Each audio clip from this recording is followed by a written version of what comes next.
I've always been a cautious kid.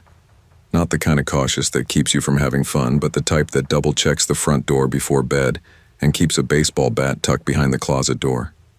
Even now, years later, those habits have stayed with me. And every time I catch myself turning on the porch light before stepping outside at night, I remember the night that made me this way. It happened when I was 14, in a neighborhood called Briar Lane, a quiet stretch of modest two-story homes and trimmed hedges in a little town called Green Hollow, a place where people still waved at each other from their driveways and left lawn chairs out by the curb in the summer. I lived with my parents and my younger sister, Mia. My parents both worked long hours, my dad in construction, my mom as a nurse at the county hospital, and Mia was only 10, usually glued to cartoons or her phone. I spent most of my time hanging out with my best friend, Eli Carter. We'd been inseparable since the 4th grade, bonded over comic books, video games, and an unhealthy obsession with horror movies our parents probably shouldn't have let us watch. It was a Friday night, the start of summer break, and my parents were heading out to dinner and a movie to celebrate their anniversary. Mia had gone to stay the night at her friend Sophie's house a couple blocks away. That left the house to me and Eli, who was coming over to spend the night. We planned to marathon old horror flicks, order a large pizza, and stay up way too late playing Dead Night 3 on my old PlayStation. I remember it being one of those humid, still nights where the air felt thick and the sky hung heavy with clouds. The kind of night where you felt like something could go wrong. At around 7:30, Eli showed up on his bike, a worn-out backpack slung over his shoulder and a crooked grin on his face. "Yo!" he called as I opened the door. "Dude, it's about time," I laughed, stepping aside to let him in. "Pizza's already on the way." He kicked off his shoes and dropped his bag by the stairs. "I brought Nightfall 2 and Blood Street Massacre. You're gonna piss your pants." We grabbed sodas from the fridge and headed up to my room. The evening was normal. We played games, traded jokes, argued over cheat codes, and laughed at how bad some of the acting was in those old horror flicks. By around 10 o'clock, the pizza was half gone, and the sound of gunfire and groaning zombies filled my room. "You want to grab the other soda from downstairs?" Eli asked, pausing the game. I sighed, tossing my controller down. "You get it. Your house, your job, man." Grumbling, I headed downstairs. The house was quiet aside from the muffled game sounds coming from upstairs. I flicked on the kitchen light, grabbed 2 cans from the fridge, and was about to head back when I heard it. A knock at the front door. I froze. It wasn't loud, just a soft, measured tap, tap, tap. At first I thought maybe my parents came back early, maybe forgot their keys or something. But then I remembered they'd texted me about 15 minutes ago that they were still at the theater. I crept toward the front hallway. The porch light was off, so I couldn't see much through the frosted glass of the door, but there was a shadow. Someone standing there. A woman. I could make out the outline of a figure. Not too tall, shoulder-length dark hair. My stomach tightened. I don't know why, but something about it felt off. Not threatening exactly, just wrong. I called up the stairs. "Eli, dude, someone's at the door." I heard the game pause and heavy footsteps as he came down. "Who is it?" "No idea." "Is it your mom?" I shook my head. "They're at the theater." He squinted through the small window beside the door. "You gonna open it?" "I don't know, man." The knock came again, this time a little louder. "Maybe she needs help," Eli whispered. Against my better judgment, I reached for the lock and cracked the door open, the security chain still on. "Hello?" I asked. The woman looked up. She appeared to be in her mid-20s, maybe early 30s, with pale skin and dark hair hanging around her face in stringy clumps. Her clothes looked rumpled, a faded gray hoodie and jeans. Her eyes were glassy, and her face was pinched in a strange half-frown. "I'm sorry," she said softly. "My car broke down. Can you come help me?" I blinked. Where's your car?" She pointed vaguely down the street. I leaned out, but the cul-de-sac was empty. I don't see it, I said. It's just down there, she said again, a little sharper this time. Can you come look? Please. I felt a chill crawl up my spine. Eli shifted uncomfortably behind me. Look, ma'am, I'm sorry, I told her. I don't know anything about cars and my parents aren't home. Maybe you could call a mechanic or... Please, she said, stepping closer, her voice tight. I just need you to come with me. I felt an instinctive lurch of alarm in my gut. My mom always told me about trusting my instincts, that if something felt wrong, it probably was. I'm sorry, I can't help you, I said, starting to close the door. The woman's face darkened. I shut it, threw the deadbolt, and stepped back. Dude, Eli said quietly. What the hell was that? I don't know, I muttered. We both stood there for a moment listening. No more knocks, no footsteps. After a minute, Eli shrugged. Weird as hell, man. We headed back to my room and tried to shake it off, but the mood wasn't the same. Every creak of the house made me tense up. I kept glancing at the window, half expecting to see that pale face staring in. An hour later, around 11:15, I left the room to use the bathroom. As I passed the hallway window, something made me glance out, and my heart dropped. The woman was back. This time, she was walking slowly across our front yard. No car in sight. I ducked behind the curtain and called, Eli! He came running. What? She's back. What? Where? I pointed. We watched as she moved toward the side of the house, disappearing out of view. Where the hell is she going? Eli whispered. I grabbed my phone. I'm calling the cops. No, wait. See where she's going first. I hated the idea, but curiosity got the better of me. We crept to the back window in my room. The yard was dimly lit by a flickering porch light, and there she was, standing by the back fence. She was staring up at the house, unmoving. I cracked open the window. Hey, what the hell are you doing? The woman looked over, her eyes gleaming in the faint light. My car? Can you come help me now? I felt a surge of anger and fear. I told you, we're calling the cops. Her face twisted into a snarl. No. She stepped toward the window. Then, without warning, she reared back and punched the glass. The window rattled but didn't break. Eli and I both jumped back. She bolted, sprinting toward the back fence, vaulting it like it was nothing, and disappearing into the dark. I called the police. By the time they arrived, she was long gone. We told them everything. They took notes, checked the yard, but found nothing. No car, no footprints, no trace she'd ever been there. My parents got home an hour later. The cops assured them they'd patrol the neighborhood for the next few hours. We never saw her again. But sometimes when the air gets thick in the summer and the night feels too quiet, I'll catch myself staring at the back fence, waiting.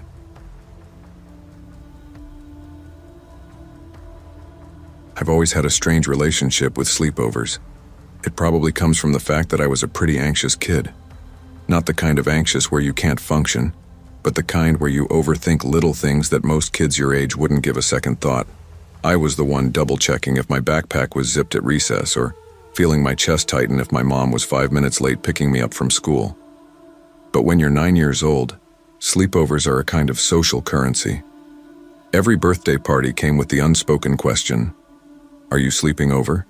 And if you weren't really part of the group. That's how I ended up at Tyler Parker's birthday party. Tyler wasn't one of my closest friends, but we sat near each other in class, and I'd gone to his house a couple of times for afternoon video games. He lived in this older 2-story place in a neighborhood called Maple Hollow, one of those small towns where everything feels a little too quiet after dark, and streetlights flicker like they're not sure whether to stay on.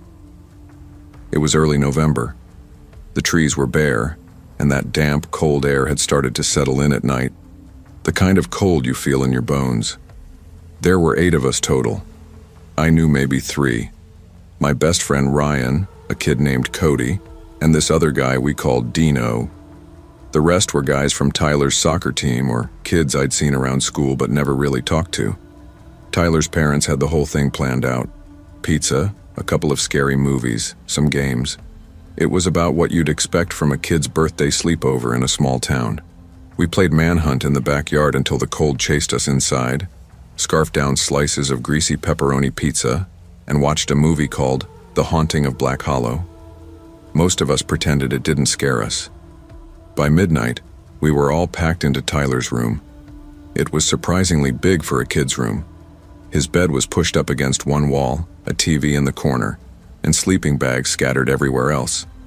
I remember the feeling of being crammed in that room, the smell of popcorn, sweat, and that weird musty carpet smell that some old houses have. A couple of kids were still whispering back and forth, but most of us were dead tired. I must have fallen asleep sometime around 1 in the morning. The next thing I remember was waking up. At first, it was that half-asleep, disoriented feeling where you don't know where you are. I opened my eyes to pitch black. The only light came from a single window at the far side of the room where a slice of moonlight crept in.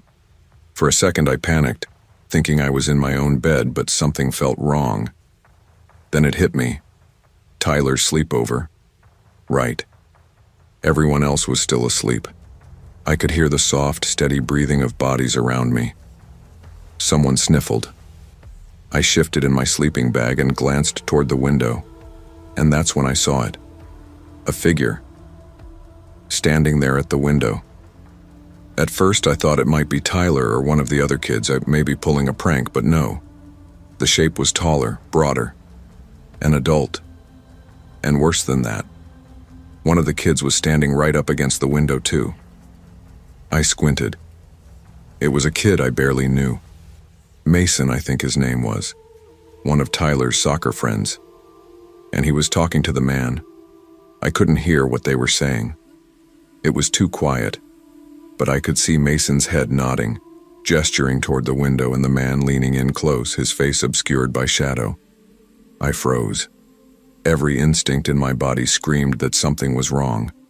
I tried to tell myself it was a prank, or maybe one of the kids' uncles messing around, but it didn't feel like that. There was something off about it. I sat up slowly, my sleeping bag rustling under me. That's when Mason turned around. Our eyes met, and in that exact moment, the man outside took a step back from the window and vanished into the darkness. No sound, no words. Just gone.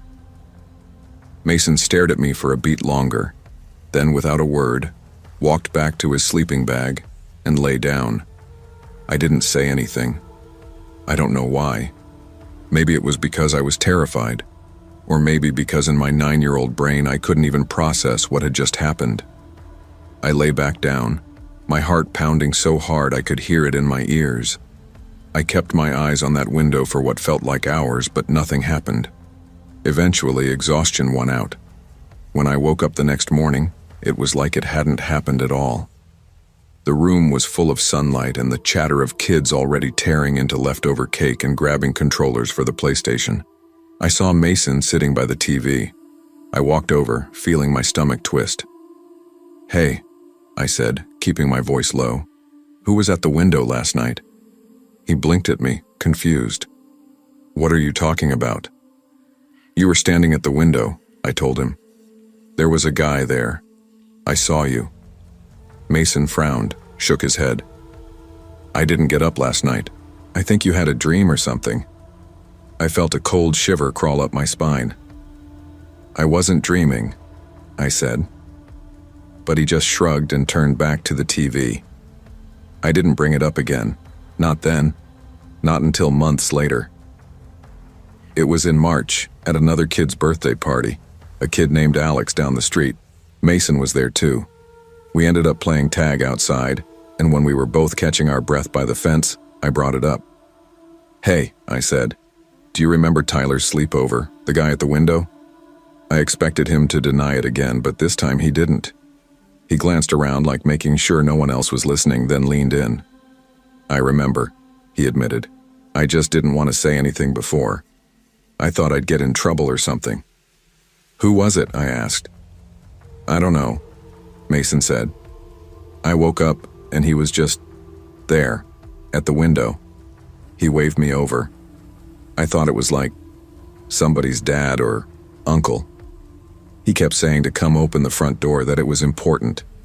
I felt my stomach twist again. "Why didn't you?" I asked.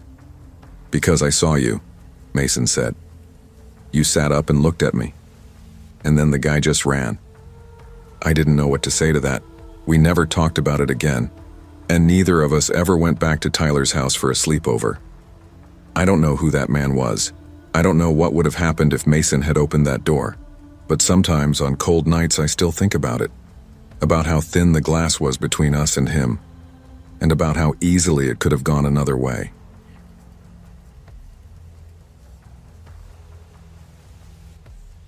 I always had a weird relationship with sleepovers. Not that I didn't like them. I did. It was the idea of falling asleep somewhere that wasn't my own bed that always made me a little uneasy. Not in a scared of the dark kind of way, but in that subtle, restless feeling you get when you're half asleep and something in your brain keeps poking you awake, like it knows something you don't. Maybe it was because of what happened when I was a kid, and not even at my own house. Back when I was 13, my friends and I had a tight little group. The kind of crew where you didn't need to text to make plans because you already knew what you were doing that weekend. There was me, Nolan, Bryce, Jared, and Tanner. We lived in a small town called Benton Creek, where everybody either knew each other, or at least knew of each other's business. It was the kind of place where nothing ever really happened, or at least, that's what I used to think. The sleepover was at Nolan's house. He lived out on the edge of town in one of those newer developments where all the houses looked different enough to not seem identical, but you could tell the same builder did them all. Nolan's house was big, at least compared to the rest of ours. It sat on a corner lot with a decent-sized front yard, a long driveway, and a backyard that led out to a row of trees and a big empty field that used to be an old pumpkin patch before the land was sold off. His parents, Mark and Dana, were cool. The kind who let us stay up late, order way too much pizza, and didn't care how loud we got as long as it wasn't past midnight. They had a younger daughter, Mia, who was maybe 8 at the time, but she was always in bed by 9, and we barely saw her. That night, we all got to Nolan's around 6. His parents ordered us a stack of pizzas from this place called Tony's Grill House, which everyone swore made the best thin crust in town. We raided the pantry for snacks, grabbed a bunch of sodas from the garage fridge, and set up camp in the living room. We were doing what most kids our age did, playing Call of Duty, making dumb bets, arguing about movies, and daring each other to send cringy texts to girls we liked. It was one of those rare nights when everything felt easy, but it didn't stay that way. Around 12:30, Nolan's parents came downstairs, told us to keep it down, and headed off to bed. We promised we would, waited for the bedroom door to shut, and immediately turned the volume back up. We were in the middle of a debate over whether Final Destination 3 was scarier than The Ring when the doorbell rang. It cut through the noise like a knife. Everyone stopped talking. The game controller slipped out of Jared's hand and clattered onto the carpet. We all just sat there looking at each other like idiots. "Who the hell rings a doorbell at 1 in the morning?" Bryce asked, half laughing, but his voice sounded tight. "Probably one of you jerks trying to pull something," Tanner muttered, eyeing Nolan. "Not me, dumbass," Nolan said, standing up. He grabbed the TV remote, turned the volume down, and motioned for us to follow him. We trailed behind him like a pack of cautious animals, sticking close together. The front hallway was dimly lit by the small nightlight his parents kept plugged into the wall outlet near the stairs. When Nolan reached the front door, he glanced at us, then flipped the porch light on. Nothing. The porch was empty. He cracked the door open and peered out. The neighborhood was dead quiet. No cars, no people. The wind rattled the leaves of the tree in the front yard. Nobody. "Dude, what the hell?" Nolan said, stepping out onto the porch. "Is it a prank?" Jared asked, peering over his shoulder. We all shuffled out onto the porch behind him. I remember the cold air hitting my skin, that sharp, biting kind of chill that wakes you up. The street was empty. The houses across the road were dark. We scanned the driveway, the sidewalk, the bushes. Nothing. "I don't like this," I muttered. "Tanner," "If this is you," Nolan started. "I swear to God it's not," Tanner shot back. We hung around for a minute, then shrugged it off and went back inside. Nolan locked the door this time. "Freaking kids," Bryce said, trying to sound casual, but his voice cracked a little. We went back to the living room, tried to pick up where we left off. The tension eased after a while.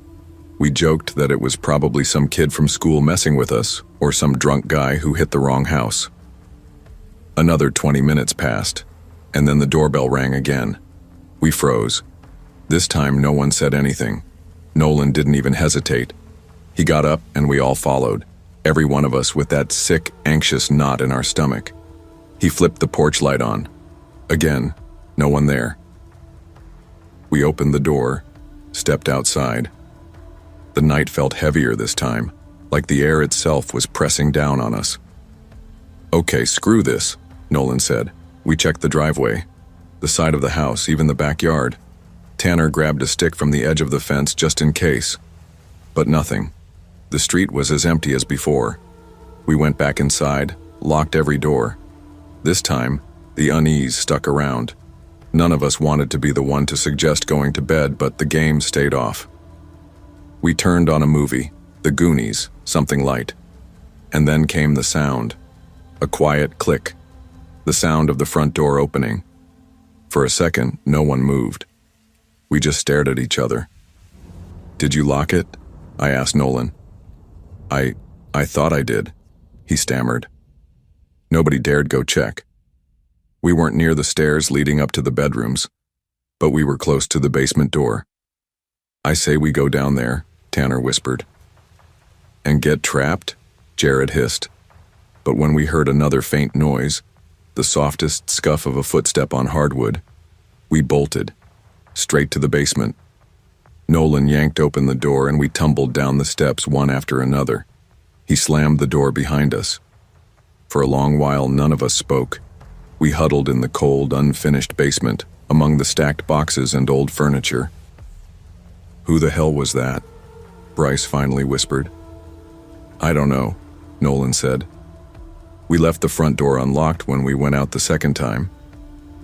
After what felt like an hour but was probably 10 minutes, the house above stayed silent. We argued in hushed voices about whether we should call Nolan's parents or the cops, but no one wanted to be the one to wake up Mark and Dana if it turned out to be a prank. In the end, we decided to creep back up. And just like before, nothing. The front door was closed, locked. The house was empty. We checked every room, including the upstairs. Even woke up Mia just to make sure she was okay. Whoever it was, they were gone. And this is where the story should have ended. A weird, messed up memory we'd laugh about later. But it didn't. Because 2 days later, the Benton Creek police found a body in that same field behind Nolan's house. A man, mid-30s, no ID. No one from town recognized him. His neck had been broken, body dumped in the weeds. The official report ruled it an isolated incident. No suspect, no motive. No one could figure out how long he'd been there. But the detail that stuck with us? They said his hands were scraped raw, like he'd been pounding on doors. We never found out who he was, or if he was the one ringing Nolan's doorbell that night. But I know what I believe. And sometimes, when the night gets too quiet, I still hear the sound of a doorbell in the back of my mind, just waiting.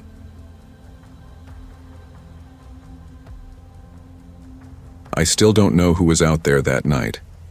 I've always been the kind of person who overthinks things, not in a bad way necessarily, just cautious. Double-checking locks, keeping a flashlight by the bed, that sort of thing. My mom used to call me her little security guard because I'd walk through the house before bedtime making sure all the windows were latched. It probably started when I was 9, after someone tried to break into our neighbor's house in the middle of the night.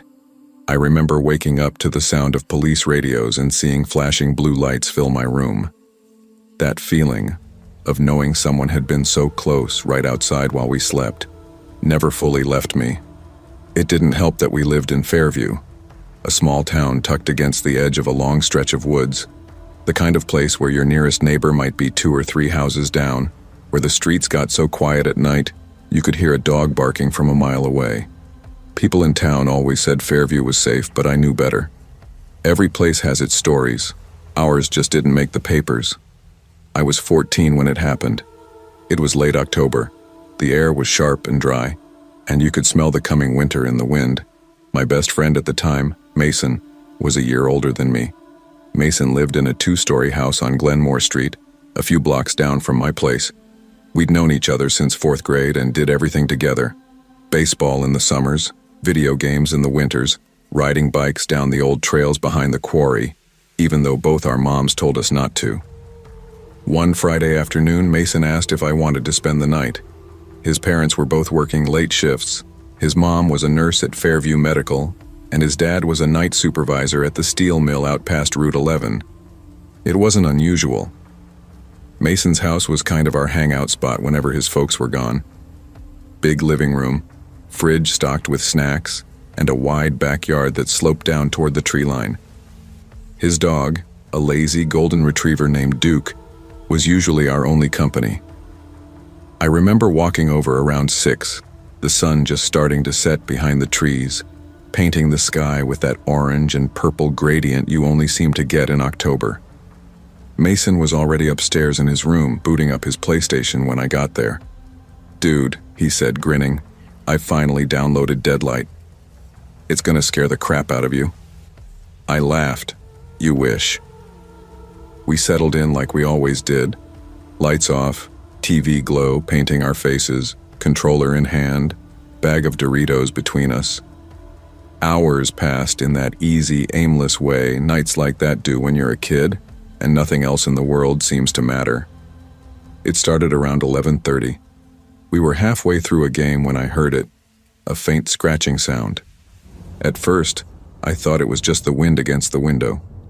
Mason's house sat near the end of the block, and the wind tended to pick up around the back, especially in the colder months.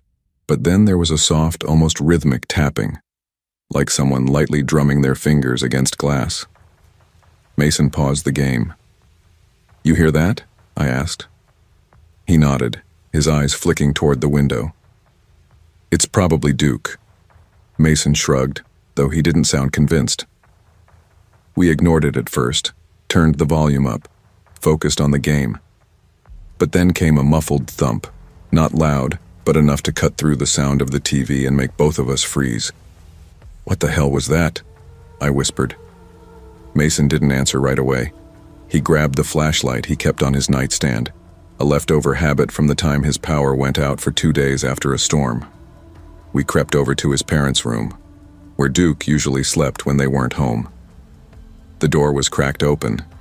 Duke was lying there, head on his paws, eyes half open in that sleepy, unbothered way only old dogs manage.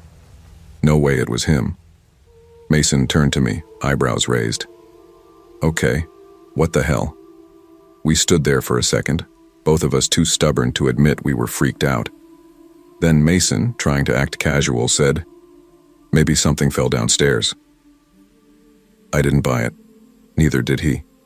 But neither of us wanted to be the first to say someone might be in the house. We grabbed a couple of kitchen knives from the block on the counter, flicked on our flashlights, and started checking each room upstairs. Nothing. The bathroom, the spare room, the laundry room, empty. We made our way downstairs, our footsteps creaking on the wooden steps. The air felt heavier down there, like the house itself was holding its breath. Every shadow looked deeper, darker. Every corner felt like it might hide something if you looked too long. We checked the front room, the dining area, the garage. Nothing. "I say we check outside," Mason whispered. I hesitated. "Man, the fence. How would anyone get in?" He shrugged. "Maybe it's just a raccoon." But even as he said it, neither of us believed that. We slipped out through the back door, flashlights cutting through the night. The backyard stretched out toward the drop-off, the fence running along the edge before it met the neighbor's property. Beyond that, nothing but thick, tangled woods. We split up. Mason went left. I went right, toward where the fence connected to the Holloway's yard. My light caught the grass, the old tool shed, the base of the fence. Nothing. Then Mason's voice cut through the dark. "Bro, over here!" I jogged over, heart hammering in my chest. Mason was standing rigid, his beam locked onto something at the tree line. I followed his gaze. A man. Or at least, the shape of one. Dressed in black from head to toe, standing completely still like he was waiting for something. His face was hard to make out. A hood or maybe a mask, I couldn't tell. But his eyes, or where his eyes should have been, they were fixed on us. I felt a chill crawl down my spine. "Run!" I gasped. We bolted. Back through the house, locking the doors, turning off lights. Duke started barking like mad. We called 911, breathless, trying to explain what we'd seen. 2 officers showed up minutes later, patrolling the area, shining their own lights into the woods. They found nothing. "Could have been a hunter," one of them said.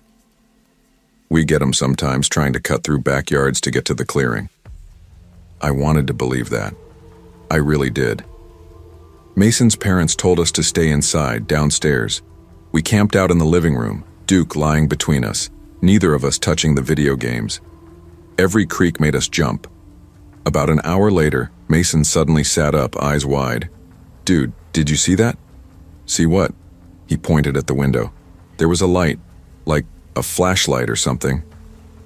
I barely had time to process it before, sure enough, a narrow beam of light swept across the window pane.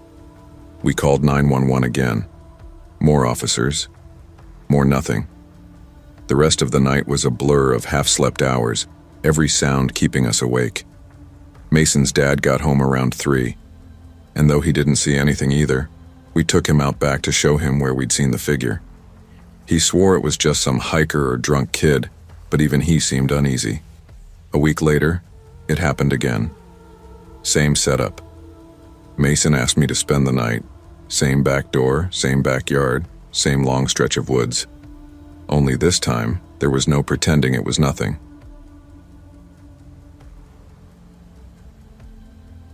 I don't think we were alone in that house. I've always liked hanging out at other people's houses more than my own. Not because my place was bad. It wasn't. It was just small, cramped, and the walls were so thin you could hear a conversation through 2 closed doors. My dad worked night shifts at the plant on the outskirts of town, and my mom did in-home nursing. So growing up, I spent a lot of nights alone in my room with nothing but the TV to keep me company. That's probably why I clung so tightly to my friends, especially Noah. Noah Caldwell and I had been tight since 4th grade, the kind of friendship where we could go months without really talking and then pick up like no time had passed. By the time we were 14, we spent nearly every weekend together, riding bikes, playing Xbox, and trying to look tough in front of older kids at the park. That's how I ended up at Noah's place one Friday night in late October. It wasn't anything special at first. His parents were going out of town for the night. His dad worked long-haul trucking, and his mom was driving out to visit his aunt in Springfield for the weekend. Noah had the house to himself, and naturally he wasn't about to waste that opportunity. "Dude," Noah grinned as we dumped bags of chips and energy drinks onto his living room floor. "We're gonna play Modern Warfare till sunrise." I laughed, shaking my head. "Your mom's gonna murder you if you break the TV again." "She won't know. It's not like she's coming back tonight." I don't know why, but even then, a little knot tightened in my stomach. Not because we were doing anything wrong, but because that house always made me uneasy when it was empty. The Caldwells lived in a single-story ranch house on the edge of Hollow Creek, near where the old rail line used to run. Their backyard stretched into a patch of woods thick enough to swallow up the last of the streetlights, and the house itself had these narrow, creaky hallways that seemed too dark no matter how many lights you turned on. But I wasn't about to admit that. So we played. For hours. Junk food wrappers piling up around us, the windows darkening as the sun dipped below the tree line. The living room light cast a pool of yellow over the coffee table, leaving the corners of the room in murky shadow. But neither of us paid it any attention. We were too locked into the game. At some point around 11, Noah paused and stretched. "I gotta piss," he said, chucking his controller onto the couch. "Don't unpause it, cheater." "I won't," I called after him, smirking. As soon as he disappeared down the hallway, I figured I'd call my mom to let her know I was crashing here. She liked to know where I was, and if I waited too long, she'd start blowing up my phone. I grabbed my phone and stepped out onto the small front porch, the cold air slapping me awake for a second. The street was dead quiet. Just a couple of porch lights flickering in the distance and the hum of power lines overhead. I dialed. She picked up on the third ring. "Hey, Mom. I'm staying at Noah's tonight," I said, keeping my voice low out of habit, though there was nobody around. She asked the usual questions. "His mom knows? You have everything you need? Don't stay up all night." Yeah, it's fine," I reassured her. "I'll be home tomorrow morning." We hung up after a minute.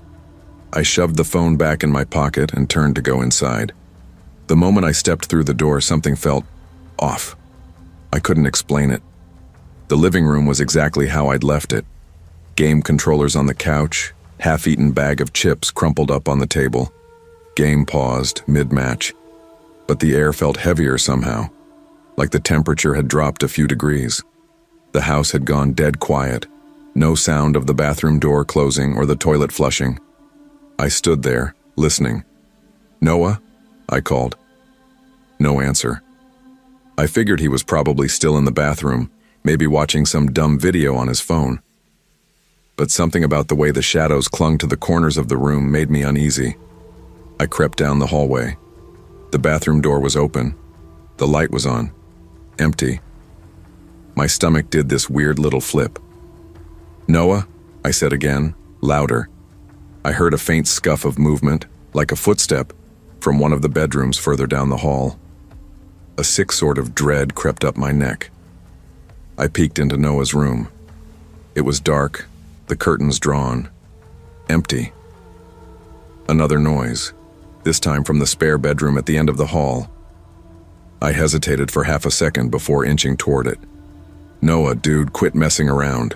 I tried to laugh, my voice a little too tight. Nothing. I reached the door, the old brass knob cold against my palm. I pressed my ear to the door. Silence. Then, a faint shuffle inside. My heart was pounding so hard it felt like it was rattling my ribs. I wanted to call out, but my throat was dry. Instead, I pushed the door open an inch. The room was dark, but some light leaked in from a crack in the curtains. Enough to see the faint outlines of furniture, a dresser, a chair, the edge of the bed. Empty. Or so I thought. I was just about to step back when a shape moved in the far corner, down low like someone crouching. I froze. The outline was unmistakably a person. I felt my whole body seize up, unable to move or make a sound.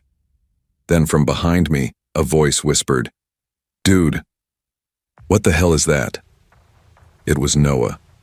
He was standing behind me, wide-eyed, phone still in his hand. I spun back to the room, but the corner was empty now. Whatever I'd seen, whatever had been there, was gone. Noah grabbed my arm, his voice low and shaking. "We need to go. Now." I didn't argue. We bolted for the back door, slipping out into the cold night. Neither of us spoke until we were halfway down the block, the house shrinking behind us. "Was that a person?" I finally managed. "I don't know," Noah whispered. "I thought you were in the bathroom. I heard you call me from the hallway." I shook my head. I was outside. I didn't say anything. We both stood there under a flickering streetlight, too scared to move, too scared to go back. After a few minutes, Noah called 911, his voice shaking as he tried to explain what happened. I kept glancing back at the house, every window now dark. It felt like forever before a squad car pulled up. The two cops, a tall guy named Officer Dean and an older, shorter woman named Officer Harris, went inside while we waited by the car. We watched the front of the house like hawks. Then, movement. From around the side yard, a man stepped out. Tall, probably 6.5 feet, built like a tree trunk. Mid-40s maybe, with scruffy hair and a pale face. And he was carrying something, a cloth bag slung over one shoulder. He froze when he saw us. For a moment, none of us moved.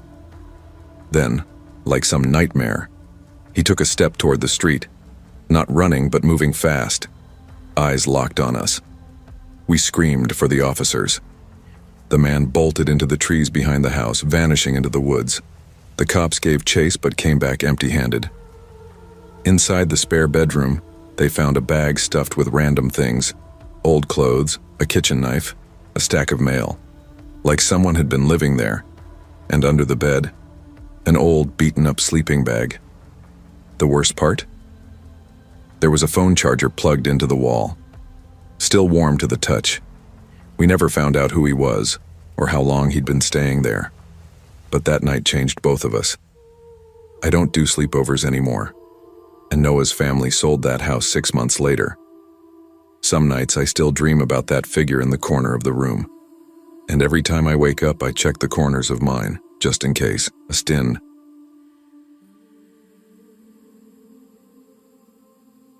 I still think about that night in Camden Ridge. I've always had a hard time falling asleep anywhere but my own bed. It wasn't even a comfort thing. I guess it was more about control. At home, I knew every sound my old ceiling fan made, how the floorboards creaked when my mom came upstairs for bed, and how the wind made the back gate clatter on stormy nights. When you're somewhere else, everything's unfamiliar, and no matter how tired you are, your brain won't let you settle. This happened in the summer of 2008, back when I was 12 years old and my biggest worries were getting a good spot at the town's annual 4th of July fireworks, and whether or not my crush, Emily Langford, would finally sit next to me at the movies. I lived in a small, mostly quiet rural town called Camden Ridge, New Jersey. It wasn't one of those places people write about, just a stretch of neighborhoods, a gas station, a pizza place called Anthony's, and an old grocery store with flickering lights that always smelled like mildew. My best friend back then was a kid named Nathan Ross. Nate and I had been inseparable since 2nd grade, riding bikes to the creek, building terrible forts out of scrap wood, and daring each other to climb up the abandoned water tower outside town. He was a loud, fast-talking kind of kid, the type who always had a new scheme or half-baked plan. I was the quieter one, the overthinker. If Nate said, "Let's climb up on the old hardware store roof," I was the one making sure we had a way back down. That summer, Nate's family was dealing with some stuff. His older sister had moved back home after breaking up with her boyfriend. His mom was working double shifts at the diner, and his dad was out of town for a job in Pennsylvania. The house always felt a little chaotic, but in a way that made it more exciting to stay over there. You could blast video games as loud as you wanted, eat junk food for dinner, and stay up until you saw the first hints of dawn. It was a Saturday night in mid-July when Nate asked me to stay over. I remember it clearly because it had been one of those boiling hot days where the humidity makes it feel like you're breathing through a wet towel. Nate had this idea to camp out in his backyard. I wasn't crazy about it. Bugs, weird noises, and the fact that his house backed up to about 100 yards of trees. But he was convincing as always. "Come on, man," Nate said, grinning as he held up a beat-up old 2-man tent from his garage. "It'll be sick. Just us sleeping outside under the stars. No parents, no rules. And I got that box of those mini fireworks from the fair." I hesitated. "Aren't there, like, coyotes or something out there?" "Dude, it's New Jersey. Worst thing out there is a drunk deer." I knew better than to argue. By 8 o'clock, we'd set up the tent in the backyard. It was one of those older canvas ones, the kind you had to thread poles through like a maze. The only light came from the one floodlight mounted on the back of Nate's garage, which cast these weird long shadows against the tree line. His backyard wasn't small, but it felt like it shrank the darker it got. By 10, we were sprawled out in sleeping bags, eating gas station candy and watching horror movies on Nate's ancient portable DVD player. I think we made it halfway through the ring before the disc started skipping, and Nate chucked a piece of Twizzler at it in frustration. "This thing's a piece of crap," he muttered. "Should have brought my PSP," I said, feeling proud of myself for remembering to charge it before coming over. Around midnight, The air finally started to cool a little, and Nate got up to flick off the backyard light. "Don't," I said instinctively, my voice sharper than I meant. He gave me a look. "Dude, it's fine. It's better with it off. More authentic." I don't know why that word stuck with me. Authentic. Like sleeping in a musty tent in the middle of nowhere made us pioneers or something. I sighed and let him kill the light, and within a few minutes, the backyard was swallowed in darkness. That's when the unease started to creep in. You know how sometimes when you're lying there with your eyes closed, you can feel something shift around you, like a change in the air pressure or a sudden silence that makes your skin prickle? It was like that. I figured it was just being outside, the unfamiliar sounds of crickets and wind through leaves messing with my head. I lay there for what felt like hours, listening to Nate's breathing slow into the easy rhythm of sleep. Every time I thought I was about to drift off, I'd hear a twig snap or a rustle of leaves, and my eyes would snap open, searching the darkness for something I couldn't see. I don't know how long I was awake before I heard it. A slow, creaky sound, like old wood shifting under pressure. At first I thought it was the wind. The night had gotten breezy, and the branches swayed overhead, casting jittery shadows across the tent walls. But this sound was different. It came in short, uneven bursts. A creak, creak. Pause. Creak, creak. It was coming from the direction of the fence.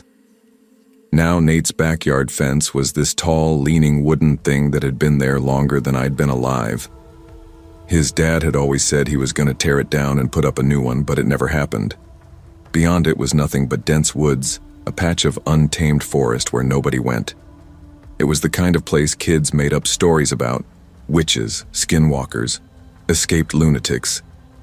I tried to tell myself it was the wind, or a raccoon, or a branch leaning against the wood, but I knew better. I felt my stomach twist in that way it does when you know something's wrong but can't prove it. I turned toward Nate in the dark, debating whether to wake him up or not. I hated the idea of looking like a baby, but I hated sitting there alone in the dark with that noise even more. I nudged his shoulder. "Nate," I whispered. "You up?" He groaned, rolling onto his back. "What?" "Listen." We both held still, straining against the thick silence. The wind moved through the trees. A distant car rumbled down the road. And then, creak, creak. "You hear that?" I asked. "It's just the fence, dude," Nate mumbled, rubbing his face. "It's windy. It's been going on for a while. So? Who cares?" I swallowed. "I gotta pee." That got his attention. He snickered. "What are you, 5? Come with me, man. I'm not going out there alone." He sighed, sitting up and scratching his head. "Fine, but I'm bringing a light." He unzipped the tent and flicked on the tiny LED flashlight he kept on his keychain. It barely cut through the dark, but it was better than nothing. I followed him out, feeling the damp grass soak through my socks immediately. The backyard felt different. I don't know how else to describe it. The air felt thicker, like it was holding its breath. I glanced toward the fence, but it was just a jagged black outline against the trees. Nate aimed the flashlight toward it, then shrugged. "See? Nothing. Wind's making it move." Still, something gnawed at me.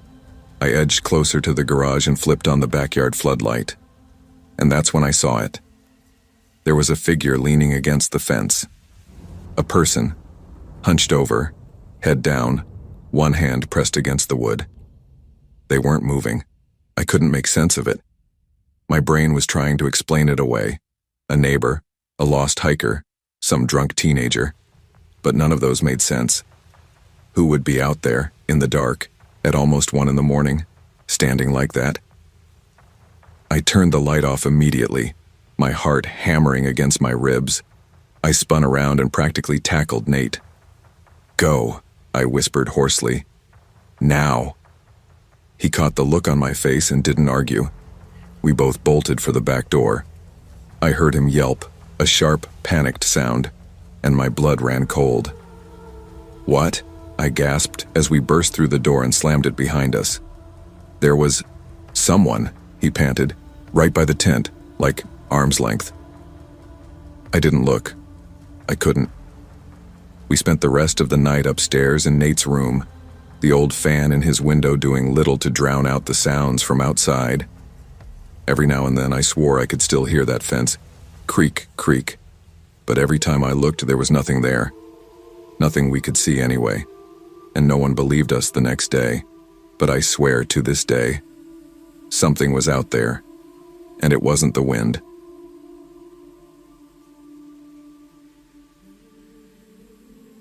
I've always been kind of a nervous kid. Even now, as an adult, I still catch myself double-checking locks before bed or leaving a light on in the hallway. I'm not really sure where it started, but if I had to guess, it probably traces back to a night that stayed with me for years. I was 8 years old when it happened, old enough to think I was brave, but still young enough that I didn't really understand how quickly things can go wrong. At the time, my family had just moved to a small town called Merrow Falls. It wasn't one of those tiny places where everyone knew each other's business, but it was quiet, with streets lined with old oak trees and houses that all looked like they'd been built in the same decade. My dad worked construction and my mom was a nurse at the local clinic. I was still new at school, so I didn't have many friends yet. Except for Ethan. Ethan was one of those kids who was friends with everybody. He had this easy smile, always wore a baseball cap with the bill curved perfectly, and could climb any tree in a matter of seconds. He was in my class, and after a week or so of sitting together at lunch, we started hanging out after school. Video games, baseball in his backyard, dumb contests about who could jump the furthest off his back porch, just normal kid stuff. One Friday afternoon, Ethan invited me over for a sleepover. It was nothing special. We'd done it before, just not overnight. I was excited, though, because his parents let us stay up a little later than mine did, and Ethan's older brother, Alex, wasn't going to be home that night. The plan was pizza, a few movies, and sleeping bags in the living room. I still remember packing my little overnight bag, a rolled-up sleeping bag, my toothbrush, a pair of sweatpants, and my favorite flashlight. It was one of those chunky plastic ones, bright yellow, with a rubber button that made a loud click when you turned it on. My mom reminded me twice to be polite, and then she dropped me off at Ethan's house around 5. Ethan lived on Meadow Creek Drive, a quiet street tucked back from the main road.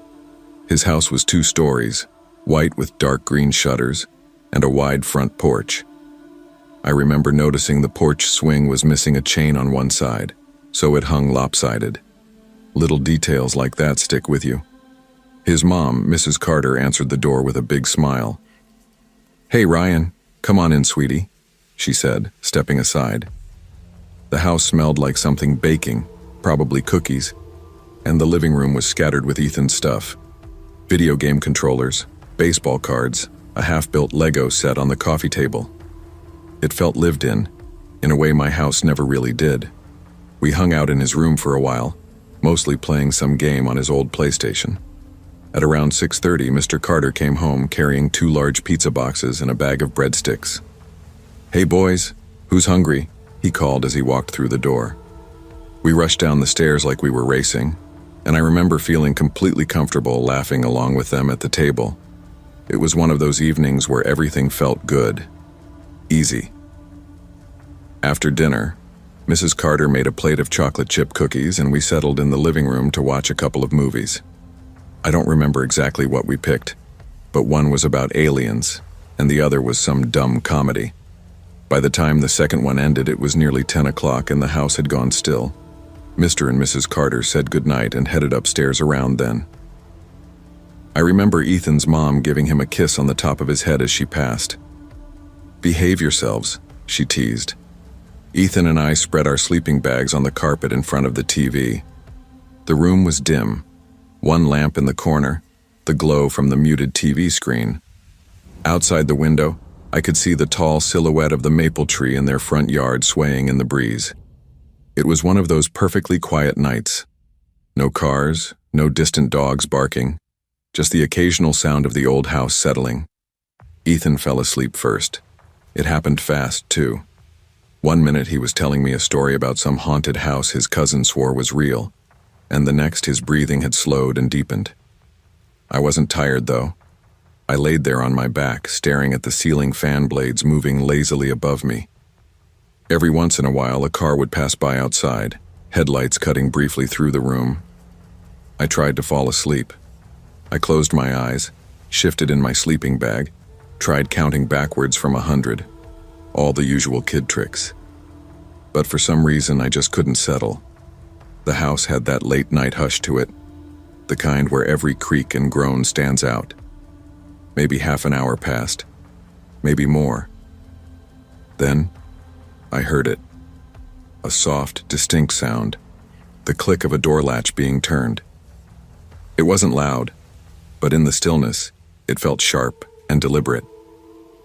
I sat up a little, propping myself on one elbow. At first, I wasn't even sure where it had come from. The house was a series of shadowed doorways and corners from my angle, and I couldn't see the kitchen or dining room from where I lay. There was just the living room and the narrow hallway leading toward the stairs. The noise hadn't come from upstairs. It had come from the direction of the garage. I told myself it was nothing. Maybe the wind, maybe some old hinge settling in the night. But then, soft, slow footsteps, barely more than a whisper against the wood floor. I held my breath. I was 8, so my first instinct wasn't to fight or to investigate. It was to freeze. I remember my stomach twisting into a knot, my mouth going dry. I looked over at Ethan, still sleeping peacefully, his mouth slightly open. One arm flopped across his chest. I whispered his name. Ethan. Hey. Ethan. Nothing. I gave him a small shake. He mumbled something incoherent but didn't wake. That's when I saw the shadow move. Just at the far edge of the hallway where it met the kitchen. A flicker of darkness against darkness. Someone stepping quietly. My heart pounded so hard I could feel it in my ears. I knew it wasn't Ethan's parents. The footsteps were too light to be Mr. Carter's and too cautious, too hesitant to be Mrs. Carter. Besides, they were supposed to be upstairs. I didn't want to see who it was. Every part of me screamed to crawl back into my sleeping bag and pretend to be asleep. But I couldn't stop myself from watching. The figure lingered at the corner for a long moment, then slipped back out of sight toward the garage. I wasn't imagining it. I wasn't dreaming. I whispered Ethan's name again, louder this time, and shook him hard enough that his eyes finally fluttered open. What? He mumbled, blinking in the dim light. Someone's in the house, I hissed. That got his attention. He sat up, rubbed his eyes, and looked at me like I was crazy. No way, he said, voice hoarse with sleep. I heard the door. I saw someone, near the kitchen. We sat there in the half-dark, the room thick with tension. Neither of us moved for a long minute. Then, Ethan swallowed hard. Let's check, he whispered. And even though every sane part of me didn't want to, I nodded. Ethan reached for the flashlight I'd brought, fumbling with the clicker until it flicked on. A harsh yellow beam cut through the dark, making the corners of the room feel even deeper. Neither of us said anything as we got to our knees. Should we wake your parents? I whispered. Ethan hesitated. I could see him thinking about it, weighing whether it was worth getting in trouble if it turned out to be nothing, or worse, getting laughed at. I don't know, he said, voice tight. Let's just look real fast. I didn't like that answer, but I didn't want to be alone in the room either. We stood up together, sticking close. The flashlight beam shook slightly in Ethan's hand as we aimed it toward the hallway. Nothing. Just the pale blue flicker of the TV against the walls and that thin strip of shadow where the hall met the kitchen. I could feel my heartbeat in my throat. We crept forward, moving slow. The floor under the sleeping bags had been soft, but now every step on the wood floor creaked a little even though we were trying not to make a sound. The flashlight barely reached the kitchen entrance. I don't know what I expected. A burglar, a ghost, maybe nothing at all. But when we reached the hallway, we both stopped dead. The door to the garage was open, just a crack, but enough to see it hadn't been like that earlier. I know for a fact, Ethan's mom had come in through it when we got the pizza, and I remembered hearing her lock it behind her. I grabbed Ethan's arm without thinking. "See? I told you." He didn't argue.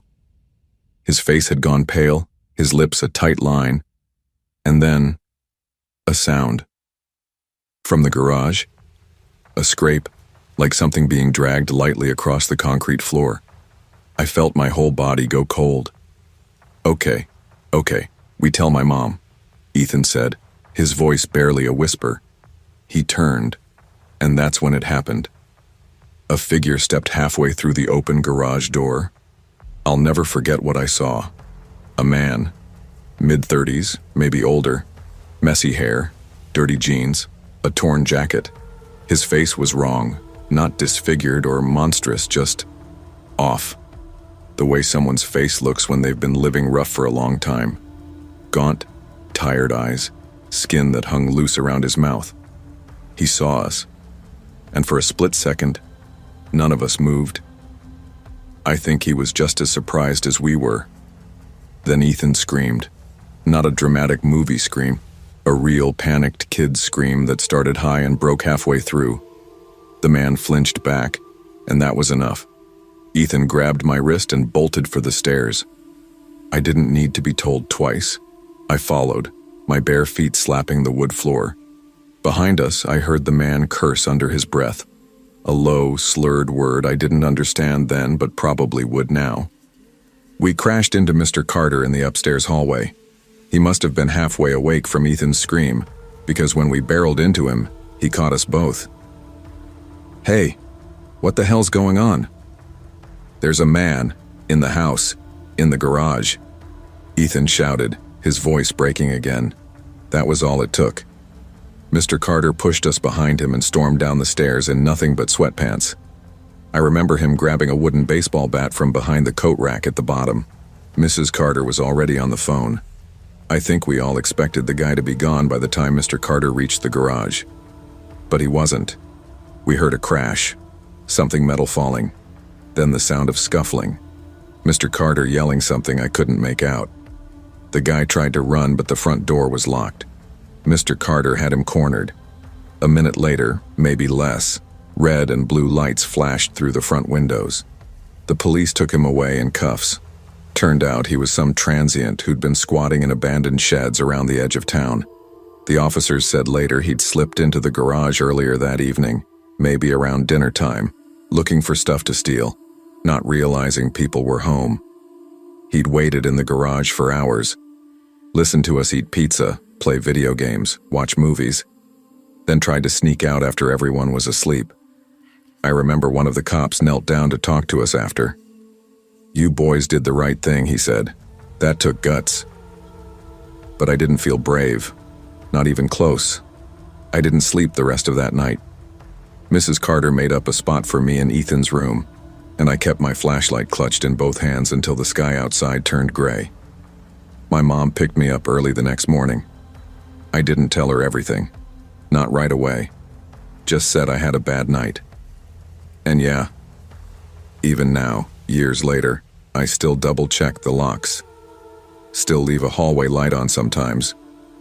Because once you realize how thin the walls are between your normal life and the things that lurk just outside it, you never quite forget. Ever.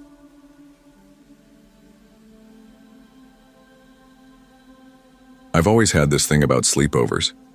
Not that I didn't like them, but I'd get this weird, anxious feeling when it got too late and the house got too quiet. It wasn't even anything specific, just a nervous sort of energy in the back of my head, like I was waiting for something to happen. My mom always said I was a worrier by nature, but I think it came from the house we lived in when I was little. There was this old man next door who used to stand at his front window at night staring into our yard. I'd see his silhouette against the curtain sometimes when I was outside playing late, and even though my parents told me he was harmless, I could never really shake the feeling. By the time I was 12, we'd moved to a different neighborhood, a quieter one in a town called Birchfield. It was one of those places with big oak trees lining the sidewalks, where every house had a porch and a swing, and people still left their front doors unlocked during the day.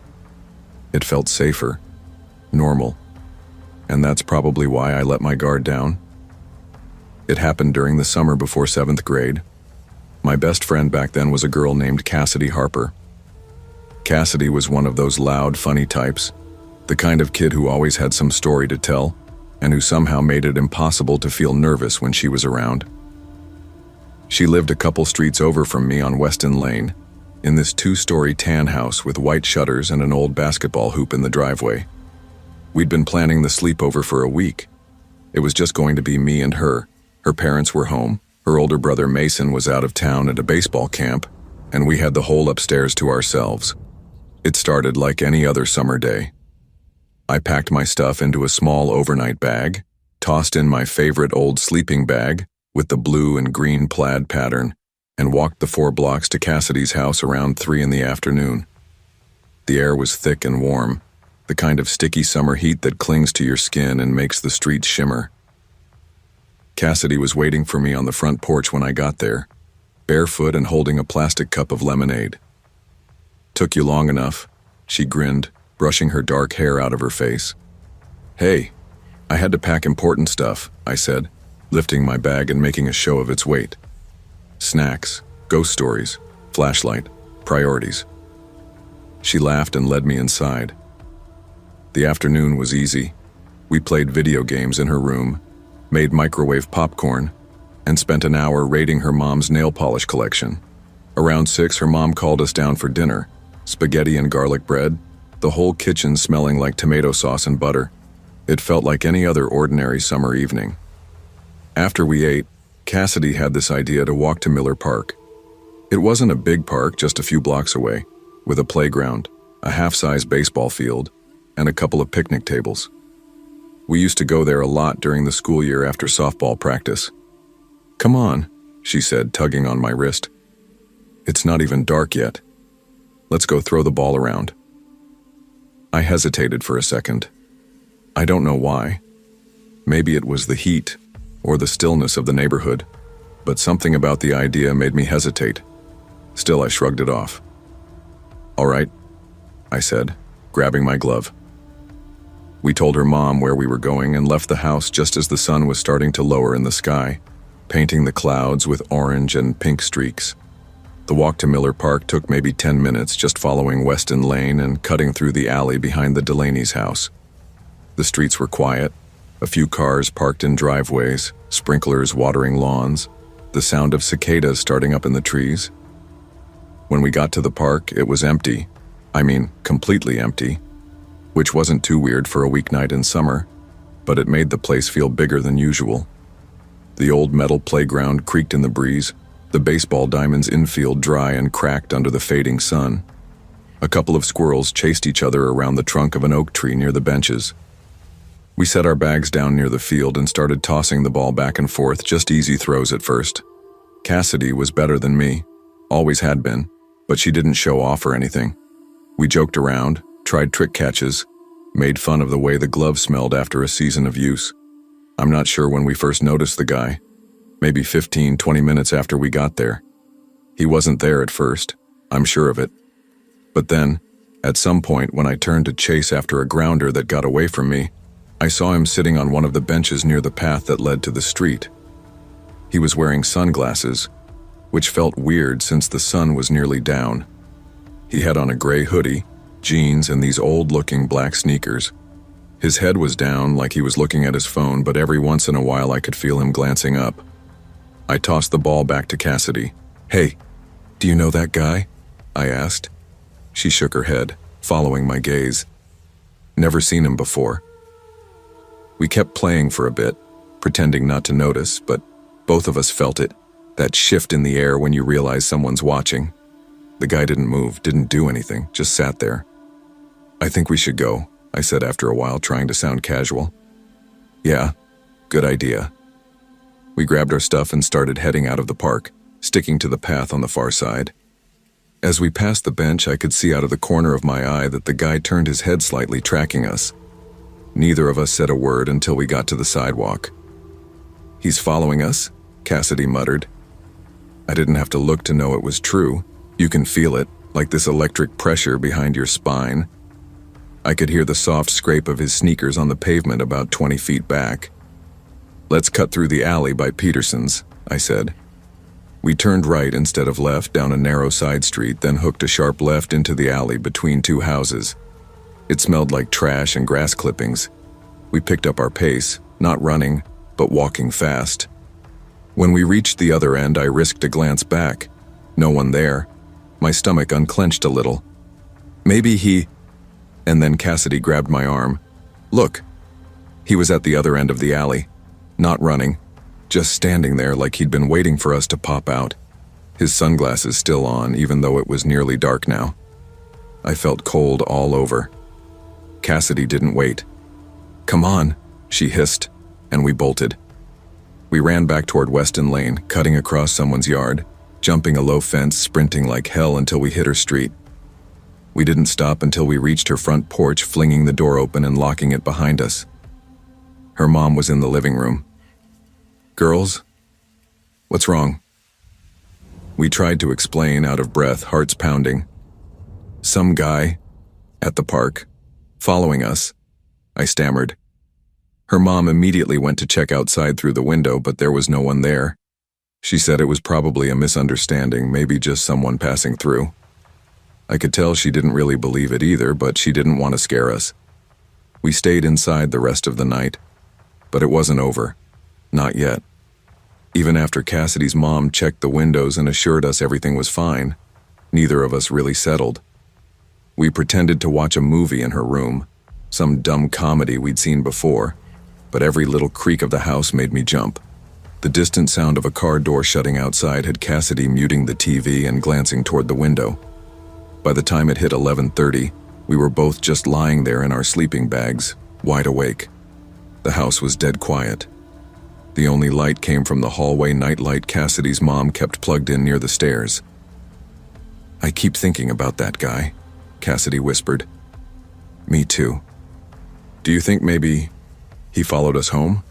I didn't answer right away. I wanted to say no. I wanted to tell her she was being paranoid, that it was all just a weird coincidence. But I couldn't. Because the truth was, I'd had the same thought since the second we ran through the front door. I tried to listen for anything. Footsteps on the porch, the squeak of a door, a knock at the window. But all I could hear was the hum of the air conditioning unit outside. Cassidy's house had this big window in the upstairs hallway, right at the top of the stairs, overlooking the front yard. It made me uneasy. I kept imagining looking out and seeing someone standing at the edge of the yard, or worse, right under the porch light. "I'm gonna check," Cassidy said suddenly. "No, wait." I grabbed her wrist. "What if he's there?" "I just want to look. I'll be quick." Before I could stop her, she crept out of her sleeping bag and tiptoed to her bedroom door. She opened it slowly, the old hinges letting out a soft whine. The hallway was dim, lit only by that small nightlight at the stairs. I stayed frozen in my spot, my pulse pounding in my ears. I heard her footsteps on the carpet, light and careful. Then silence. And then... her voice. "Oh my God," she breathed. My stomach dropped. I scrambled out of my sleeping bag, heart thudding, and rushed to the doorway. She was standing at the window at the top of the stairs, pressed against the wall, peeking through the curtain. "What? What is it?" I hissed. She didn't answer right away. Then she stepped back and pointed. I moved closer, my whole body tense. Slowly, I pulled the curtain aside just an inch. There, at the edge of the street under the flickering street lamp, was a figure. Same gray hoodie, same jeans, same black sneakers. Even from that distance, I could tell it was him. He wasn't on the porch or even in the yard, but he was there, just standing on the sidewalk in front of the house, not moving, not pacing, not calling out, just watching. A sick wave of fear rolled through me. It wasn't just some harmless guy passing by. He'd followed us all the way here. Waited. "We need to tell your mom," I whispered. Cassidy didn't argue this time. We both hurried downstairs, the old steps creaking beneath our feet. Her mom was half asleep on the couch with the TV on low. The second she saw our faces, she sat up straight. "What is it?" "There's a man outside," Cassidy said, her voice shaking. "The same guy. From the park." To her credit, her mom didn't waste a second. She grabbed the cordless phone, double-checked the locks on the front door, then called the police. We stayed together in the living room while she kept peeking out through the curtains. By the time the police arrived, maybe 6 or 7 minutes later, though it felt like hours, the man was gone. They checked the yard, the street, even the alley behind the house. Nothing. It was like he'd vanished into the dark. The officers were polite but didn't make much of it. Said it was probably a drifter, someone passing through town. They promised to patrol the area a little extra that night, then left. Cassidy's mom called my mom, who came to pick me up even though it was almost 1 in the morning. Neither of us really slept that night. The next day, Cassidy's mom went around to a few of the neighbors asking if anyone had seen a man in a gray hoodie hanging around. No one had. Nothing ever came of it. No arrest. No second sighting. It was like he'd never been there. But I know what I saw. I still remember the way those black sneakers looked in the yellow glow of the street lamp. The way he never moved. After that, I stopped doing sleepovers for a while. Even now, all these years later, when the house gets too quiet at night and the streets outside feel a little too still, I catch myself glancing out the window, half expecting to see someone standing there, waiting.